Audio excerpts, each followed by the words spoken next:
Sudah baik, tak usah berkelahi masalah khilafiyah, masalah kecil-kecil, masalah sepele, masalah remeh-temeh.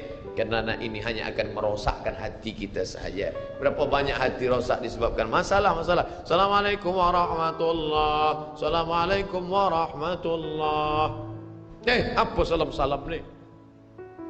Padahal hati sedang lembut. Selama ini dia berzina, selama ini dia minum khamar, selama ini dia mabuk, tak ada pernah orang marahkan dia. Tiba-tiba dia dah taubat, dia masuk masjid, Assalamualaikum warahmatullahi, Assalamualaikum warahmatullahi. Dia nak salaman, apa salam-salam? Tak boleh salam selepas sembahyang. Ini bid'ah, wa kullu bid'atin dhalalah, wa kullu dhalalatin finnar. Kata dia dalam hati, aku mabuk 20 tahun, tak ada orang bagi tahu mabuk tu haram. Ini aku dah taubat, salam kau kata haram. Ha, kata dia. Bertinju. Bila sebelum sembahyang tadi belum ada bersalaman, selepas sembahyang baru bersalaman, hukumnya sunnah, mustahab, dianjurkan, disukai, kata Imam Nawawi. Belum sembahyang tadi tak ada salam, sebab dia lambat. Allahu Akbar. Lepas sembahyang dia salam, mustahab, dianjurkan, baik, tak salah. Bila sebelum sembahyang tadi sudah bersalaman, salam haji, salam datuk, salam tuan, masuk ke masjid, selepas sembahyang dia salam balik, mubah, tak jadi masalah. Yang tak boleh dalam sembahyang bersalaman, itu tak boleh. Datuk sehat, itu tak boleh. Oleh sebab itu mari kita jaga hati kita yang dah baik, yang dah elok ni, jangan dirosakkan hanya kerana masalah-masalah kecil, masalah-masalah khilafiyah. Melunakkan hati. Kayu patah boleh disambung, kaca retak boleh direkat, tapi hati rosak kemana obat akan dicari. Oleh sebab itu memperbaiki dengan akhlak. Al-adab fawqal ilmi. Adab lebih tinggi daripada ilmu. Tak ada guna banyak ilmu, banyak kaji banyak, tapi menyakitkan hati orang. Ada yang lebih hebat daripada ilmu. Apa dia? Adab. Al-adab fawqal ilmi. Syekh Toharayan, Profesor Syekh Toharayan, guru besar Al-Azhar University, mazhab dia Maliki. Bila dia salat, Allahu Akbar, lepas ke bawah. Hari itu datang ulama dari Makkah, namanya Syekh Usamah Mansi, murid langsung daripada Sayyid Muhammad Alawi Al-Hasani Al-Maliki.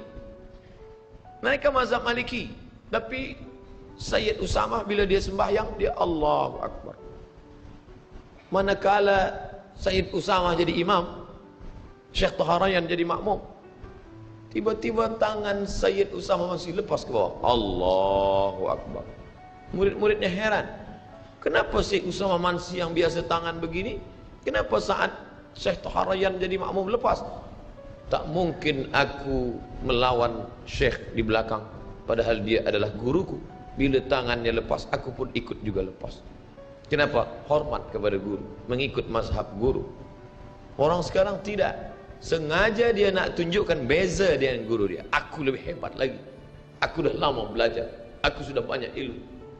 Sudah jelas mazhab Syafi'i bismillah sir, bismillah jahar, bismillahirrahmanirrahim, alhamdulillahi rabbil alamin.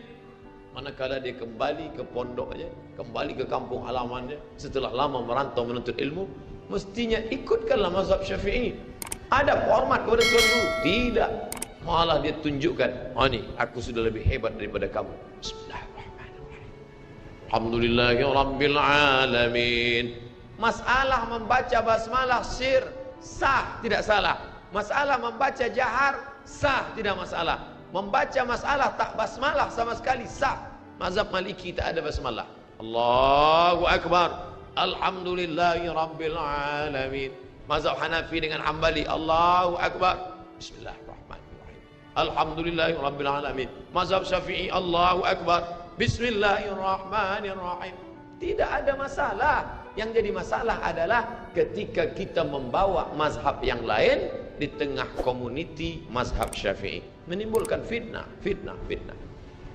Apa pesan Syekh Ibnu Utsaimin manakala datang orang bertanya, Syekh, ya, bila saya balik ke kampung saya, di kampung itu mereka bermazhab Syafi'i, setiap subuh mereka baca doa kunut, Allahumma hdina fi man hadait, apakah saya ikut baca kunut atau saya pakai mazhab Hambali? Kerana saya belajar kepada Tuan Syekh mazhab Hambali, Syekh Ibn Utsaimin mazhabnya Hambali.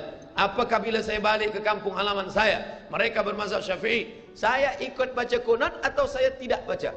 Apa kata Syekh Ibn Utsaimin? Bila imammu itu membaca kunut, angkatlah tanganmu dan ucapkan amin. Kenapa? Li'annal ikhtilafa syar. Kerana ikhtilaf berbeza dengan imam itu syar, tak baik. Maka jangan rosakkan hati kita yang sudah lembut dengan ikhtilaf-ikhtilaf. La tanaza'u, jangan kamu berkelahi, jangan kamu bertengkar. Fatafshalu, karena kalau sudah bertengkar kamu akan gagal, kalah. Wa tadhhaba rihukum, dan kamu pun kehilangan semangat. Kenapa malam ini kita bersemangat? Kerana kita masih lagi menjaga hati daripada ikhtilaf-ikhtilaf. Banyak yang datang bersorban, tapi mereka tak salahkan saya yang pakai topi hitam. Andailah yang bersorban datang, dia tengok siapa tazkirah Ustaz Somad, topi dia hitam, ayo kita balik. Banyak yang pakai topi putih, dia pandang Ustaz Somad hitam.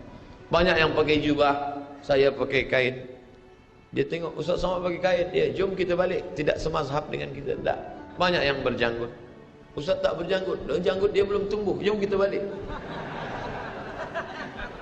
Ini masalah ikhtilaf. Nata'awan fima ittafaqna. Mari kita bekerja sama pada perkara-perkara yang kita sepakati. Wa nata'adzar fima ikhtalafna. Mari kita berlapang dada menerima perbezaan.